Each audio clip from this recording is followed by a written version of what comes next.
तू कितना भी प्रयास कर ले अपने राम को नहीं बचा पाएगा। ये सुनते ही हनुमान को सभी देवताओं द्वारा दिए गए वरदान याद आ जाते हैं। उनके शरीर का हर कण शक्ति से भर उठता है। हनुमान हाथ जोड़कर राम नाम का जाप करते हैं, जय श्री राम, जय श्री राम, जय श्री राम। तभी उनके मस्तक से एक दिव्य प्रकाश प्रकट होता है और उनके सिर से एक साथ 4 और मुख प्रकट होते हैं। एक मुख वराह स्वरूप का, एक मुख गरुड़ स्वरूप का, एक मुख नरसिंह स्वरूप का और एक मुख हयग्रीव स्वरूप का। इस प्रकार हनुमान पंचमुखी अवतार धारण करते हैं। महिरावन हंसते हुए कहता है, तू कुछ भी कर ले वानर, मुझे नहीं मार सकता। सैनिकों, इस वानर को तुरंत मार डालो। भूत प्रेत और राक्षस सभी हनुमान पर आक्रमण करने आते हैं, लेकिन जैसे ही वे पंचमुखी स्वरूप को देखते हैं उनके शरीर कांपने लगते हैं। हनुमान की गर्जना से भूत प्रेत भी भय से थरथराने लगते हैं। उन्हें ऐसा लगता है जैसे स्वयं शिव का रुद्र रूप सामने खड़ा हो और वे सभी डरकर वहां से भाग जाते हैं। ये देखकर महिरावन चिल्लाता है, कहां भाग रहे हो कायरों। तभी हनुमान एक भयंकर गर्जना करते हैं और अपने 5 मुख एक साथ खोलकर प्रचंड वेग से वायु प्रवाहित करते हैं। वायु देव की शक्ति से वो वायु इतनी तेज होती है कि एक ही क्षण में 5 अग्नि ज्वालाएं बुझ जाती हैं। ये देखकर महिरावन स्तब्ध रह जाता है। इस वानर को इन ज्वालाओं का रहस्य कैसे पता चला? फिर भी वो हंसते हुए कहता है, तू बड़ा मूर्ख है वानर। ये सोच लिया कि इन 5 ज्वालाओं को बुझाने से मैं मर जाऊं। तभी हनुमान आंखें बंद करते हैं और नाग कन्या चंद्रसेनी की बात याद करते हैं। चंद्रसेनी ने कहा था, जैसे ही तुम 5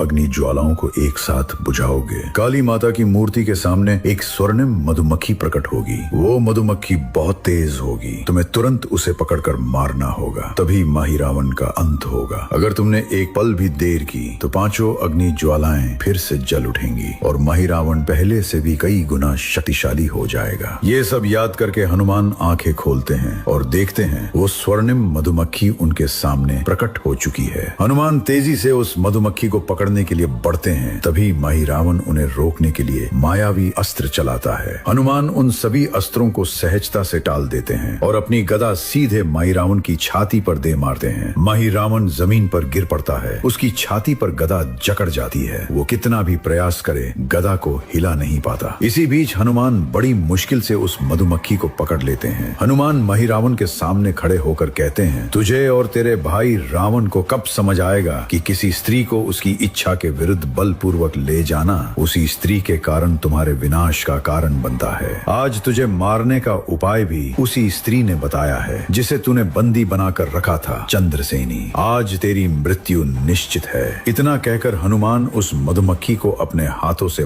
मसल देते हैं। उसी क्षण महिरावन खून उगलते हुए वहीं मर जाता है। मरते समय भी वो हंसते हुए कहता है, फिर भी तू अपने राम लक्ष्मण को नहीं बचा पाएगा, और वहीं उसका अंत हो जाता है। उसके मरते ही उसकी सारी मायावी शक्तियां समाप्त हो जाती हैं। मायावी वन में बंधी चंद्रसेनी की सभी बेड़ियां टूट जाती हैं। हनुमान द्वारा महिरावन के वध की खबर सुनकर चंद्रसेनी वहां से निकल पड़ती है, लेकिन महिरावन के मरने के बाद भी राम और लक्ष्मण अभी तक मायावी निद्रा से नहीं जागे। हनुमान चिंतित होकर कहते हैं, अब मैं क्या करूं, क्या करूं? तभी चंद्रसेनी वहां पहुंचती है। वो कहती है, हनुमान, जब तुम उस मायावी वन से निकले थे तब तुमने उस राक्षसी वृक्ष को नष्ट किया था ना? उसी वृक्ष से जो मणि तुमने ली थी उसे राम और लक्ष्मण के माथे पर रखो। वो मणि उनके शरीर का सारा विष खींच लेगी। हनुमान तुरंत वो मणि निकालकर राम जी के माथे पर रखते हैं। तुरंत उनके नाक से सारा विष उस मणि में खिंच जाता है। फिर वही मणि लक्ष्मण जी के माथे पर रखते हैं। उनके शरीर का भी सारा विष बाहर निकल जाता है। कुछ ही क्षणों में राम और लक्ष्मण दोनों आंखें खोल देते हैं। उनके सामने हनुमान घुटनों के बल बैठकर उन्हें देख रहे होते हैं। उनके उठते ही हनुमान दोनों को प्रेम से गले लगा लेते हैं और पूरी घटना बताते हैं। राम जी की आंखों में आंसू आ जाते हैं। हमारे लिए तुमने इतने कष्ट सहे हनुमान, मैं ये ऋण कभी नहीं चुका सका। ये सुनकर हनुमान तुरंत कहते हैं, प्रभु ऐसे वचन मत कहिए, मुझे ही क्षमा कीजिए। मेरी ही असावधानी से महिरावन आपको यहाँ ले आया। तब राम और लक्ष्मण दोनों हनुमान को प्रेम से गले लगाते हैं। चंद्रसेनी आकर राम के चरणों में गिरती है और पाताल लोक में बंदी बनाए गए लोगों के बारे में बताती है। तब राम उन सभी लोगों को मुक्त कर देते हैं और सबकी रक्षा करते हैं। फिर वे सभी पृथ्वी पर लौटने के लिए आगे बढ़ते हैं। तभी गुफा के बाहर उन्हें घायल अवस्था में पड़ा मकर ध्वज दिखाई देता है। तुरंत हनुमान दुख से भरकर मकर ध्वज को उठाते हैं और अपनी शक्ति से उसके सभी घाव भर देते हैं। राम जी पूछते हैं, हनुमान ये कौन है? ये बिल्कुल तुम्हारी तरह दिखता है, लेकिन इसमें मकर का का रूप भी है। हनुमान झुककर कहते हैं, प्रभु ये मेरा पुत्र मकर ध्वज है, और उसके जन्म की पूरी कथा बताते हैं। राम जी मुस्कुराते हैं और मकर ध्वज के सिर पर हाथ रखकर आशीर्वाद देते हैं, तुम हनुमान के पुत्र हो, तुम मेरे भी मित्र हो। मकर ध्वज आंसू भरकर कहता है, प्रभु मुझे क्षमा करें, आपके प्राण संकट में होने के बावजूद भी मैंने अपने स्वामी को दिए वचन के कारण अपने पिता को अंदर नहीं जाने दिया। राम जी कहते हैं, नहीं मकर ध्वज, तुमने अपना वचन निभाया, इसमें तुम्हारी कोई गलती नहीं है, लेकिन एक बात हमेशा याद रखना, जब भी कोई अधर्म का साथ देता है तो अनेक निर्दोष लोगों का जीवन नष्ट हो जाता है। अब तक तुम अधर्म के पक्ष में थे, अब एक बार धर्म के पक्ष में खड़े होकर देखो। मुझे एक वचन दो, आज से तुम पाताल लोक के राजा बनोगे और इस राज्य के लोगों को कोई कष्ट नहीं होने दोगे। मकर ध्वज मुस्कुराकर कहता है, आज से मैं पाताल लोक के सभी लोगों की रक्षा करूंगा, और ये वचन मैं अपने पिता हनुमान की शपथ लेकर देता हूँ। ये सुनकर हनुमान उसे प्रेम से गले लगा लेते हैं। इसके बाद हनुमान राम और लक्ष्मण को अपने कंधों पर बैठाते हैं और अपनी शक्ति से आकाश में उड़ जाते हैं। उनकी गति इतनी तेज होती है कि ऊपर की धरती भी फटने लगती है। वे उड़ते हुए अंततः भूतल पर पहुंच जाते हैं। जैसे ही वे पृथ्वी पर आते हैं, सूर्योदय हो जाता है। आकाश में उड़ते हुए राम, लक्ष्मण और हनुमान को देखकर रावण समझ जाता है उसका भाई महिरावण मर चुका है और अब अगला नंबर उसका है। अगर उस रात हनुमान पाताल लोक नहीं गए होते तो आज हम रामायण की कहानी कुछ और ही सुन रहे होते। यही है पंचमुखी हनुमान अवतार के पीछे की सच्ची कथा।